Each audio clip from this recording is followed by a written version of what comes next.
Hola amigos, bienvenidos a este tiempo de la radio dedicado a la historia. Hoy voy a contar una historia que todos creemos conocer, pero que pocos han escuchado de verdad. Es la historia del pueblo gitano en España. Durante siglos se les ha colgado el cartel de extranjeros, de vagos o de peligrosos. Pero la realidad, oculta bajo toneladas de pragmáticas reales y prejuicios, es la de un pueblo con una resiliencia inquebrantable. ¿Sabías que los gitanos no llegaron a España como invasores, sino como peregrinos cristianos con salvoconductos del Papa? ¿O que la mayor operación de exterminio en el suelo español no fue contra un ejército extranjero, sino contra sus propios ciudadanos gitanos en una sola noche de verano? Ponte cómodo, porque hoy vamos a desmontar mitos y a poner nombres y apellidos a 5 siglos de resistencia.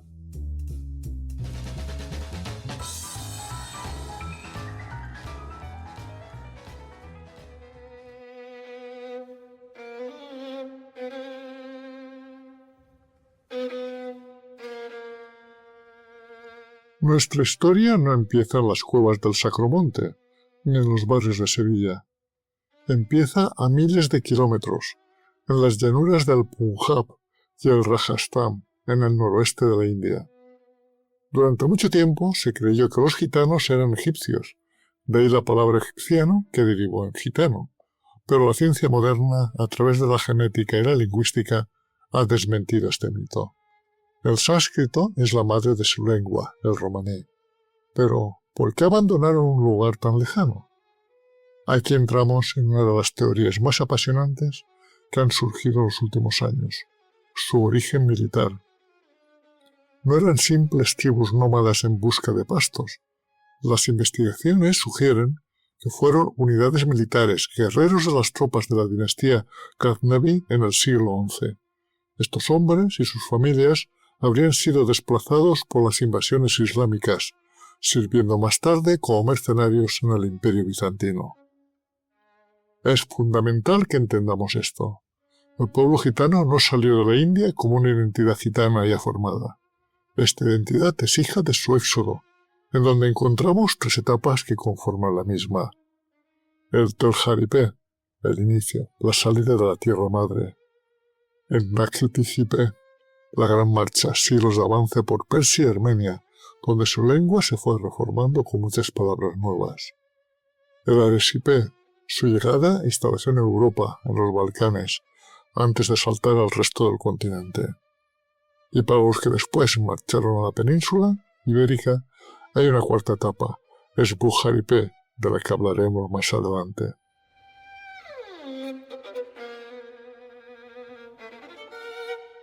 Por un momento, ponte en el año 1425. En la frontera de los Pirineos aparece un grupo de personas que no se parecen a nada y que los habitantes del Reino de Aragón hayan visto antes. Visten ropas de seda de colores brillantes, traen joyas de plata, caballos hermosos y un aire de misterio que oscila entre lo sagrado y lo exótico. No entraron como invasores, lo hacen con una estrategia diplomática magistral. Se presentaban como condes del Egipto Menor. Afirmaban ser cristianos que tras la invasión de sus tierras por los sarracenos habían sido condenados por el Papa a realizar una peregrinación de 7 años como penitencia. Llevaban con ellos cartas de recomendación, salvoconductos firmados por reyes europeos y por el mismísimo pontífice. Ante esto, el rey Alfonso V de Aragón los recibió con hospitalidad, pues para la sociedad medieval el peregrino era una figura sagrada. Durante esas primeras décadas, los gitanos disfrutaron de un estatus de cortesía. Se les daba comida, refugio y protección. Era lo que la cultura gitana se conoce como el Bujaripé, el periodo durante el que se expandieron por la península ibérica. Pero ese estatus de cortesía era un espejismo que duraría poco.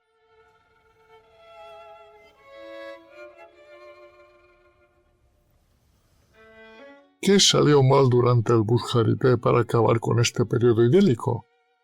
El problema residía en la rigidez de su estructura social. Los gitanos no venían para integrarse en el sistema feudal de siervos y señores.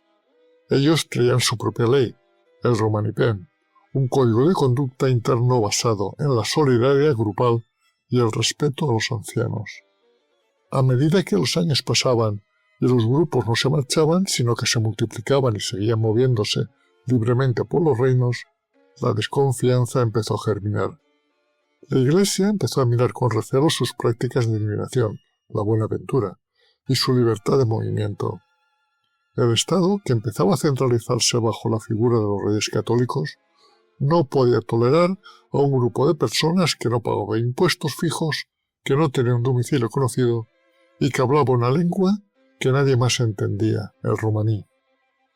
Imaginen la frustración de las autoridades españolas al escuchar a estas personas. No hablaban árabe, ni hebreo ni latín. Hablaban una lengua que los conectaba directamente con los Vedas de la India, pero que para el castellano de la época sonaba a una algarabía propia de malhechores. La lengua no era solo un medio de comunicación, era su patria portátil. Mientras los gitanos pudieran hablar su idioma, seguían siendo una nación dentro de otra nación. Por eso, como veremos más adelante, el primer gran ataque del Estado español no fue contra sus cuerpos, sino contra sus palabras.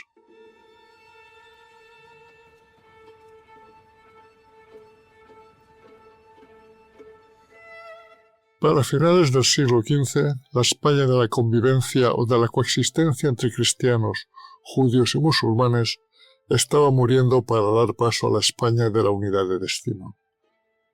El año 1492 marca la caída de Granada y la expulsión de los judíos. El ambiente se vuelve asfixiante.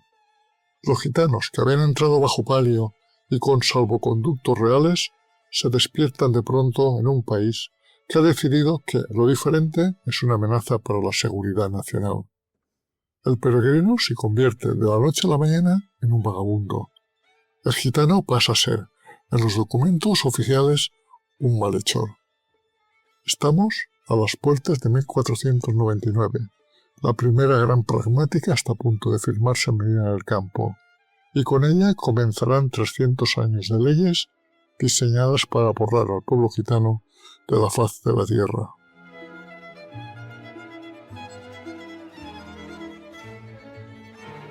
Castilla, Medina del Campo, año 1499.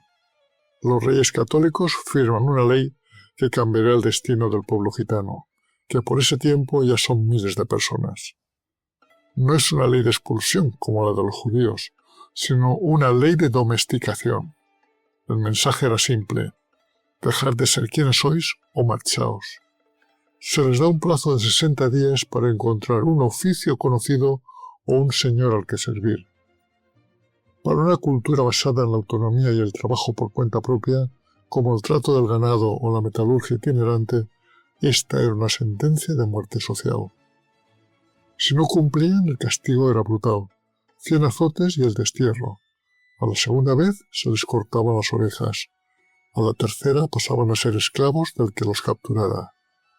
Por primera vez en la historia de España, el nomadismo se convierte en un crimen.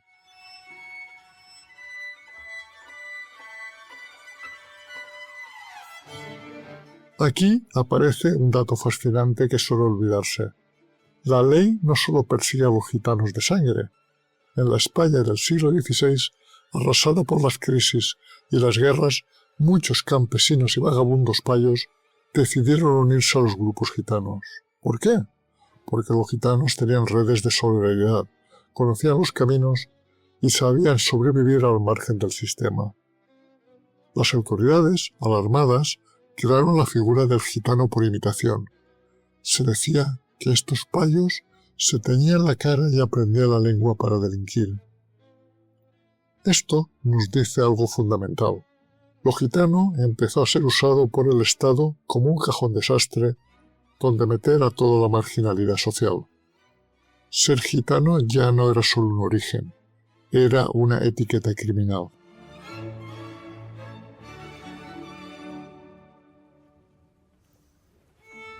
Con la llegada de Carlos I y Felipe II, el imperio necesitaba brazos para remar en sus barcos de guerra por el Mediterráneo.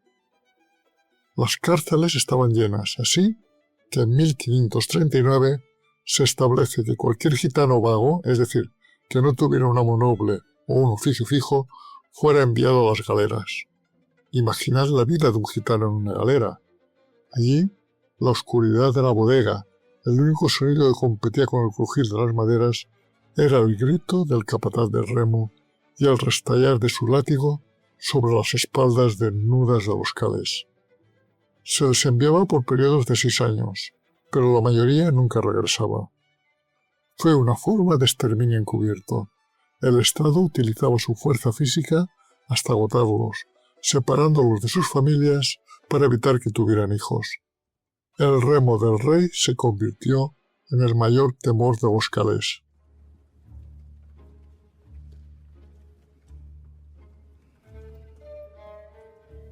Demos ahora un salto en el tiempo de casi 100 años, hasta el reinado de Felipe IV. En 1633, el Consejo de Castilla llegaba a una conclusión radical. Si las leyes anteriores no han acabado con los gitanos, es porque el nombre de gitano les da cohesión. La solución es prohibir la palabra. Se decreta que no existen los gitanos, que todos son españoles.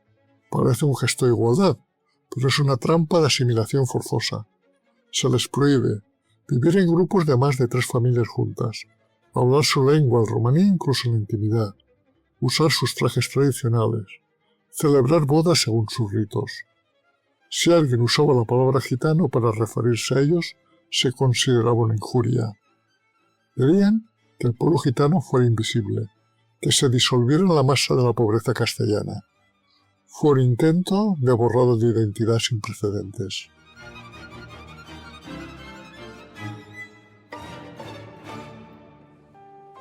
Ya en el siglo XVIII, con la llegada de los Borbones y Felipe V, el control se vuelve casi científico. En 1717 se publica una ley que designa 41 ciudades y villas como los únicos lugares donde los gitanos pueden vivir. No podían elegir, el Estado les decía dónde dormir.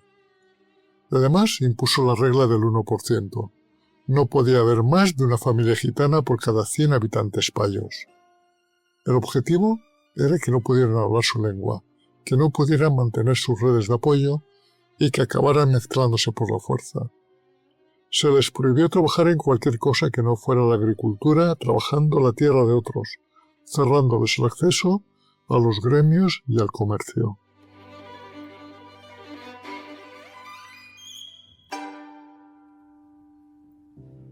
A pesar de estos 3 siglos de asedio, los gitanos no desaparecieron. ¿Cómo lo hicieron? Mediante la resistencia pasiva. Seguían hablándose lengua entre dientes, seguían casándose según su ley en secreto, y seguían moviéndose de noche por los caminos que conocían mejor que nadie. El Estado español se gastó fortunas en intentar vigilarlos, pero los gitanos desarrollaron una habilidad única para parecer que cumplían la ley mientras mantenían su esencia. Sin embargo, toda esta presión legal estaba cocinando un plan mucho más siniestro.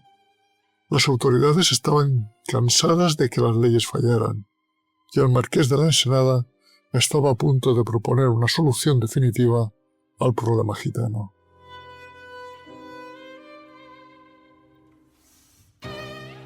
Y así llegamos al año 1749, en donde bajo el reinado de Fernando VI, en plena Ilustración española, nos encontramos al marqués de la Ensenada personificando la eficiencia del Estado.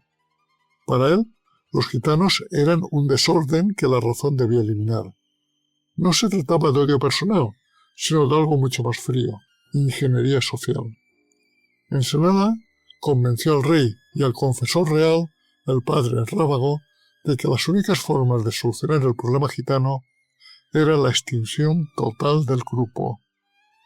Pero no mediante una matanza pública, que habría sido escandalosa, sino mediante la separación radical de sexos para impedir que nacieran más niños gitanos, un genocidio biológico planificado con la precisión de un relojero.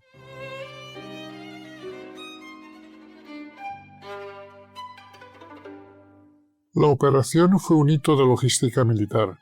Se enviaron instrucciones selladas a todos los capitanes generales de España con una orden estricta: no abrirlas hasta la noche del 30 de junio. En un solo instante, todo el ejército y las milicias del país se movilizaron. A medianoche, mientras las familias dormían, las tropas cercaron los barrios gitanos. No buscaban a delincuentes, simplemente buscaban a todos. Familias que llevaban décadas asentadas, herreros con buena fama, mujeres que servían en casa de los payos, todos fueron arrancados de sus camas. Se detuvieron a unas 9.000 personas en una sola noche, cifra que ascendería a 12.000 en semanas posteriores. Fue la prisión general de los gitanos, conocida por el pueblo calé como la Gran Redada. El pánico fue absoluto. Imaginen el desgarro de miles de madres viendo cómo los soldados se llevan a sus maridos y a sus hijos varones mayores de 7 años hacia un destino, y a ellas hacia otro totalmente opuesto.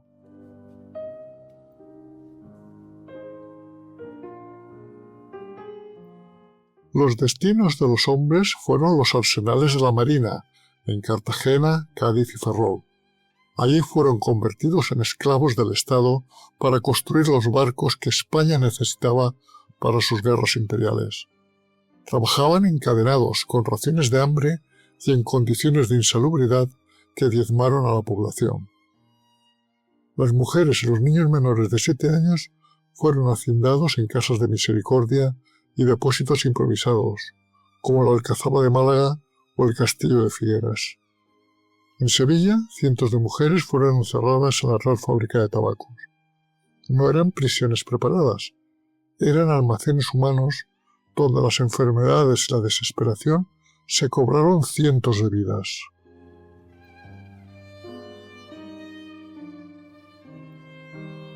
Aquí y en este punto debo rendir un homenaje a las mujeres gitanas. Las crónicas de la época las describen como fieras e indomables.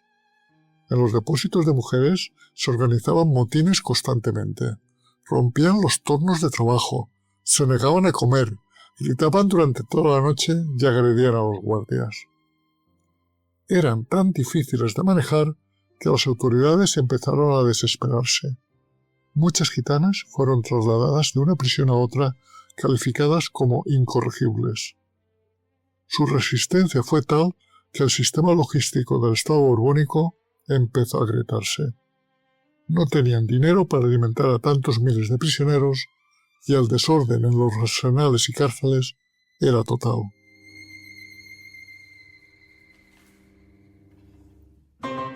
El plan del Marqués de la Ensenada fracasó básicamente por 2 razones. Primero, por la propia ineficiencia del Estado. Mantener a 12.000 personas presas sin que produjeran beneficios era una ruina económica. Segundo, por las quejas de los propios payos.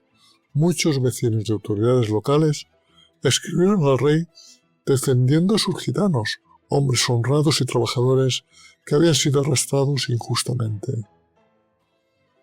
Fernando VI murió atormentado por las dudas morales sobre esta operación. No fue hasta 1763, 14 años después, cuando el nuevo rey Carlos III ordenó el indulto. Sin embargo, los últimos gitanos no fueron liberados de los arsenales hasta 1783. Habían pasado 34 años. Toda una generación había nacido y crecido entre rejas y cadenas.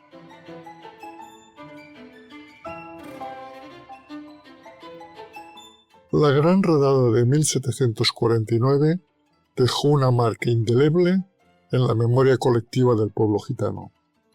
Fue la prueba de que, no importa cuánto intentaran integrarse o cumplir las leyes, el Estado podía volverse contra ellos en cualquier momento. De este trauma nació una desconfianza profunda hacia las instituciones payas que ha perdurado durante siglos. Pero también reforzó su identidad. Al intentar separarlos para que desaparecieran, el Estado solo consiguió que se unieran más en el dolor. Como dice un antiguo cante, lo que no nos mata nos hace más cales.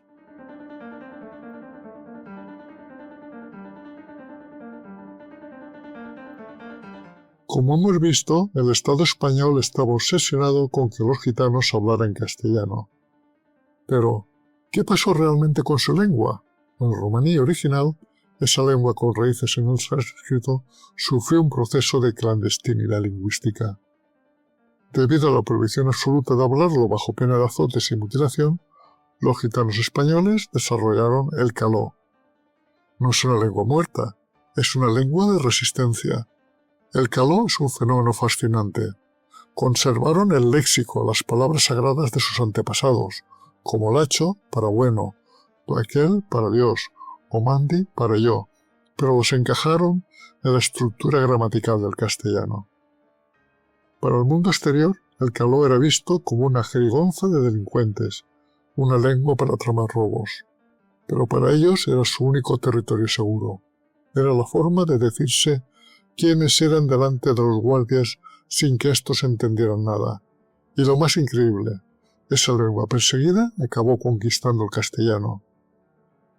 Cada vez que hoy decimos que tenemos que currar, que alguien es un chungo, que nos duele un pinrel o que tenemos muchos churumbeles, estamos hablando la lengua de la resistencia gitana.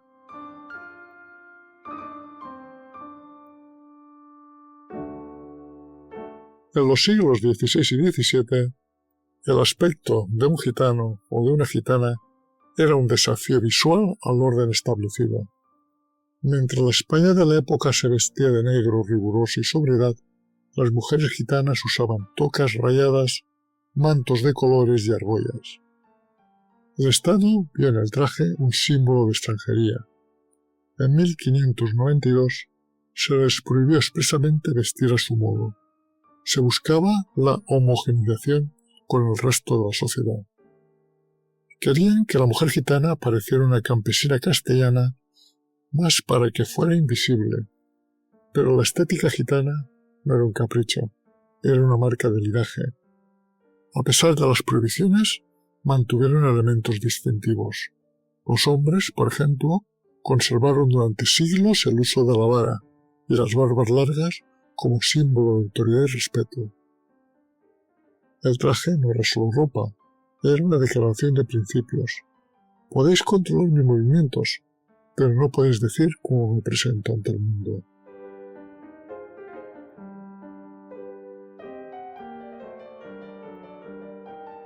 Aquí debemos desmontar uno de los prejuicios más dañinos, el que los gitanos no querían trabajar. La realidad histórica que nos muestran los documentos es que el Estado les prohibía casi todos los trabajos. Se les prohibió ser mesoneros, boticarios, mercaderes o tener tiendas. Se les obligó a trabajar solo la tierra, pero se les prohibió poseerla. Estaban atrapados en un círculo legal diseñado para la exclusión. Sin embargo, el pueblo gitano encontró los huecos del sistema y se hizo indispensable en oficios que nadie más podía quería hacer, como por ejemplo la forja y la calderería. Los gitanos se convirtieron en los mejores herreros de España. En las fraguas de Triana o en las cuevas de Granada, el martillo contra el yunque no solo fabricaba herraduras y calderos, sino que marcaba el compás del futuro flamenco. En el Esquileo y el Trato de Granado, pues eran los maestros de las ferias, conocían la psicología de los animales y las rutas de los caminos mejor que nadie. En el norte, en Navarra y en el País Vasco, los gitanos eran los encargados de esquilar el ganado, un oficio durísimo que requería una destreza manual y que pocos poseían. Y también destacaban en la cestería y el mimbre, transformando lo que la naturaleza daba gratis en objetos de uso cotidiano. Estos oficios tenían algo en común, eran autónomos, les permitían trabajar sin tener un amo payo que los vigilara las 24 horas. Para el Estado esta autonomía era vagancia, pero para el gitano era la única forma de mantener su libertad.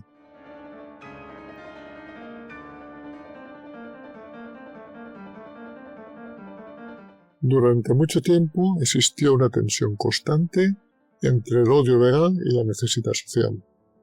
El mismo noble que pedía leyes contra los gitanos en las cortes, luego los llamaba en secreto para que le arreglaran sus caballos o le vendieran sus mulas. España despreciaba al gitano, pero necesitaba sus manos y sus oficios. Este equilibrio precario permitió que las familias sobrevivieran. El delito de ser gitano era, en el fondo, el delito de ser económicamente independiente, en una sociedad que solo entendía la obediencia al señor feudal. Al defender sus oficios, los gitanos estaban defendiendo su derecho a existir fuera de las cadenas del sistema.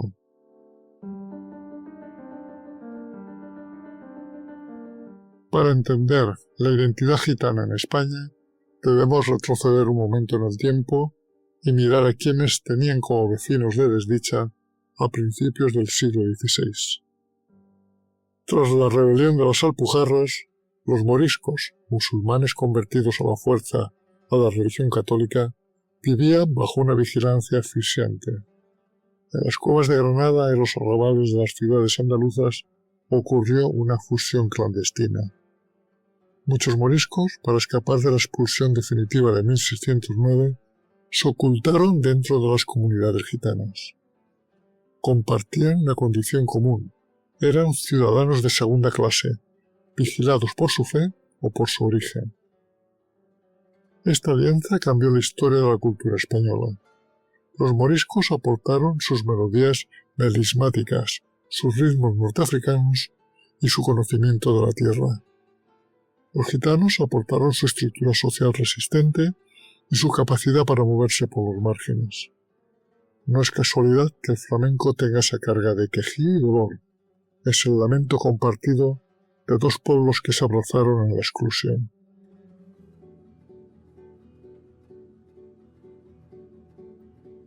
Volvamos ahora a nuestro desarrollo histórico.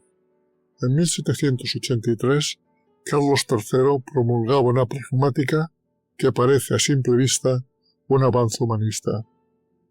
Declara que los gitanos no son vagos por naturaleza y les permite acceder a oficios que antes tenían prohibidos. Pero el texto esconde una crueldad cultural absoluta. Para ser considerados españoles, deben dejar de llamarse gitanos. La ley prohibía el uso del nombre gitano. Se debían llamar castellanos nuevos, el uso de su lengua y sus trajes, y vivir en barrios separados. Era la política de asimilación por desaparición. El Estado decía: te doy derechos, pero a cambio de tu alma y tu memoria. Los gitanos respondieron con una resistencia interna feroz. Aceptaron los nuevos oficios, pero en la intimidad de sus casas el romaní seguía sonando, y las leyes del romanipén siguieron mandando sobre las pragmáticas del rey.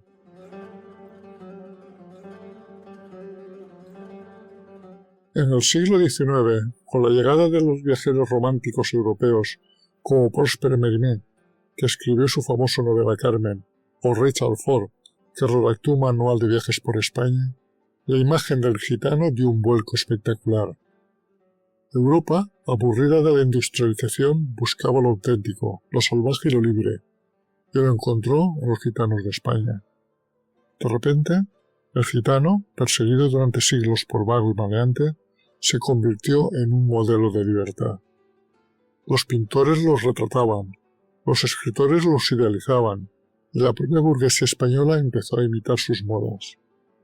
Lo que antes era motivo de azotes como el baile, el cante, la vestimenta colorida, ahora era el orgullo de una nación. Se produjo una paradoja. España odiaba al gitano real, al que vivía en el barrio vecino, pero amaba al gitano estético, que representaba la esencia del país frente a los invasores franceses.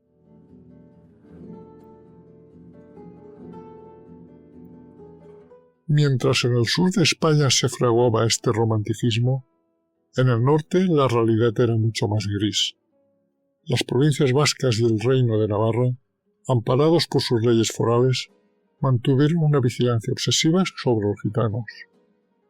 Un episodio oscuro y poco conocido es la rafle de 1802. En la frontera vasco-francesa, las autoridades realizaron una redada masiva coordinada. Cientos de gitanos fueron capturados, sus bienes confiscados y fueron deportados o encarcelados. Para las autoridades forales, el gitano era el eterno extranjero que no encajaba en la estructura de caseríos y hermandades. Es fascinante notar la dualidad. En el campo vasco, los gitanos eran esenciales como esquiladores, mozaide y cesteros, pero en las juntas generales se dictaban leyes para expulsarlos. Una vez más, la utilidad económica era el único salvoconducto que les permitía quedarse.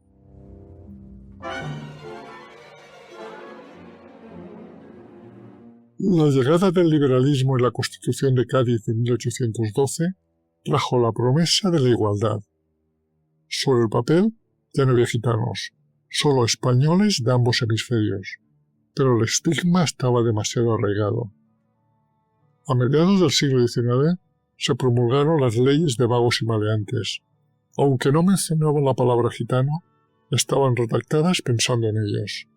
Cualquier persona que no estuviera en una propiedad o un contrato de trabajo fijo, la mayoría de los gitanos seguían siendo trabajadores autónomos o temporeros, eran sospechosas. La Guardia Civil, creada en 1844, recibió reglamentos específicos para vigilar estrechamente a los gitanos en los caminos. La libertad era legal, pero la persecución era policial.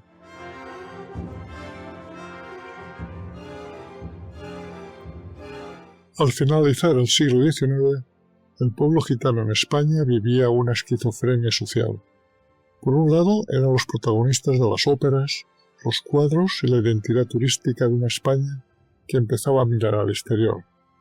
Por otro lado, seguían siendo las víctimas de un sistema judicial que los criminalizaba por su forma de vida itinerante. Habían sobrevivido al exterminio de 1749 y a la asimilación de 1783. Habían guardado su lengua en Alcanó y su dolor en Alcante. La llegada del siglo XX trajo nuevos desafíos.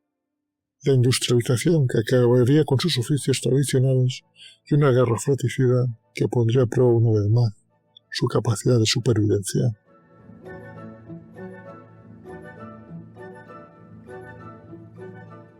La Guerra Civil Española es un agujero negro en la historia gitana. Como comunidad, los gitanos no tenían una adscripción ideológica de bloque. Su lealtad era hacia la familia y la supervivencia. Sin embargo, el conflicto los atravesó de forma sangrienta. Muchos gitanos combatieron en ambos bandos, la mayoría de las veces reclutados a la fuerza. Pero hubo hombres que rompieron el silencio, como Mariano Rodríguez Vázquez, Marianet, el gitano que llegó a ser secretario general de la CNT, liderando el anarcosindicalismo en uno de los momentos más críticos de España. O el polifacético Elio Gómez, el artista de las barricadas, que desde su militancia comunista dibujó la represión y llegó a pintar una virgen gitana en los muros de la cárcel Modelo de Barcelona. En el bando contrario, la fe profunda de Ceferino Jiménez Mavia, el Pelé, un tratante de mulas respetado por todos, que perdió su vida por defender a un sacerdote. Su fusilamiento en 1936 lo convirtió décadas después en el primer gitano beatificado. La guerra no distinguió etnias a la hora de sembrar las cornetas, y el pueblo gitano sufrió el hambre y el exilio como cualquier otro español, pero con el estigma añadido de su origen.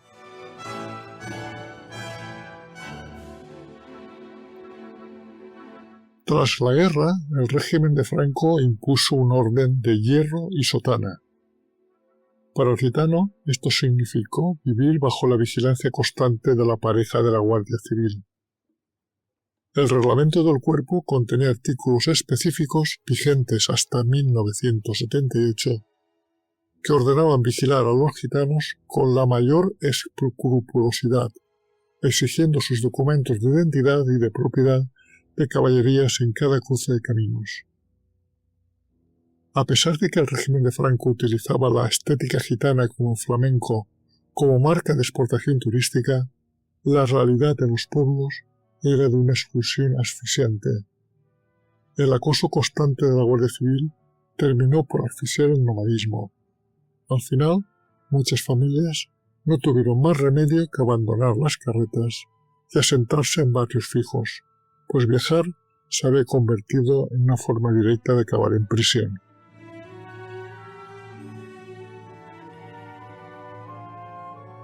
En los años 60, España cambia de piel.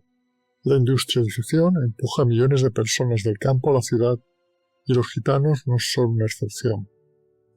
Abandonan sus oficios tradicionales. El trato de ganado es herido de muerte por el tractor y el plástico acaba con la cestería, y se instalan en los extrarradios de las grandes ciudades como Madrid, Barcelona, Sevilla o Bilbao. Nacen los grandes núcleos de chabolismo. Lo que para el emigrante payo era una situación temporal de unos años, para muchas familias gitanas se convirtió en un destino generacional debido al racismo inmobiliario. La chabola no era solo falta de ladrillos, era la exclusión del sistema sanitario, escolar y laboral. El gitano pasó de ser el rey de los caminos a ser el vecino invisible de las barriadas de Dubión.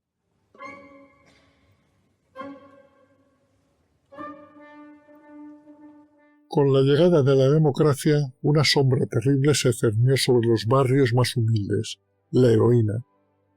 En los años 80, la droga devastó a toda una generación de jóvenes gitanos. El sistema, a menudo, miró hacia otro lado, permitiendo que el tráfico se concentrara en núcleos gitanos, lo que alimentó un nuevo y destructivo perjuicio, el del gitano narcotraficante. La comunidad gitana fue la primera en sufrir y en luchar. Las madres gitanas fueron las primeras en salir a la calle para pedir que no mataran a sus hijos. Este trauma cambió la estructura familiar y dejó una herida que todavía hoy en muchos barrios no ha terminado de cerrar. Pero el siglo XX también es el signo del orgullo. En 1976, el espectáculo Camaramos Naqueral, que vamos a hablar, de José Heredia Maya y Mario Maya, marcó un antes y un después. No era solo flamenco, era un grito político que denunciaba las leyes persecutorias que hemos narrado en este podcast. En 1977, Juan de Dios Ramírez Heredia entraba a las Cortes como el primer diputado gitano de la historia de España. Su discurso en defensa de su pueblo ante la redacción de la Constitución de 1978 es un hito de la democracia. Empezó el movimiento asociativo, la lucha por la vivienda digna y la escolarización. El pueblo gitano dejaba de ser un objeto de estudio de calidad para convertirse en un sujeto político.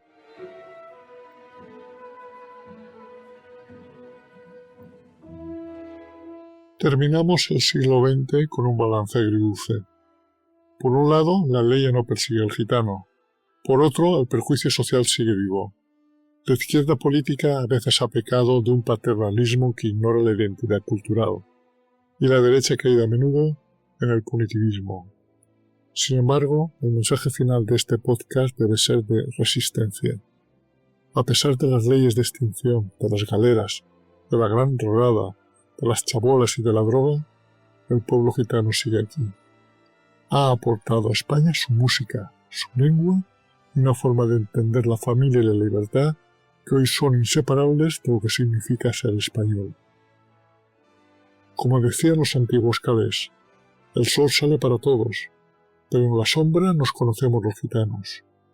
Hoy, esa sombra se ha llenado de luz, de universitarios gitanos, de artistas, de abogados y de trabajadores que, sin dejar de ser calés, reclaman su lugar en la España del siglo XXI. Terminamos este podcast con una reflexión necesaria. España no sería España sin su pueblo gitano, no solo por la música, la lengua, la estética, sino por la lección de resiliencia que nos han dado. Durante 600 años se les ha intentado borrar, separar, asimilar, marginar. Y aquí están. La historia del pueblo gitano es la prueba de que una identidad no se destruye con leyes ni con cadenas.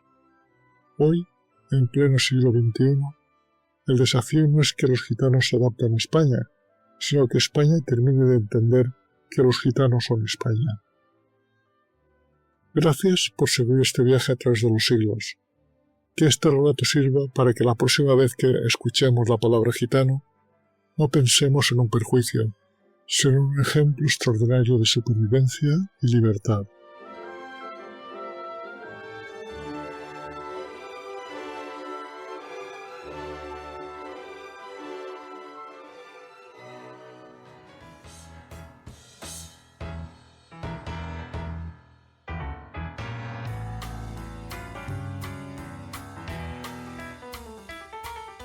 Si estás interesado en otros temas de historia, nos puedes seguir en YouTube en el canal Desde mi Retiro y en iVoox, Spotify y Google Podcast en el canal Un poco de Historia.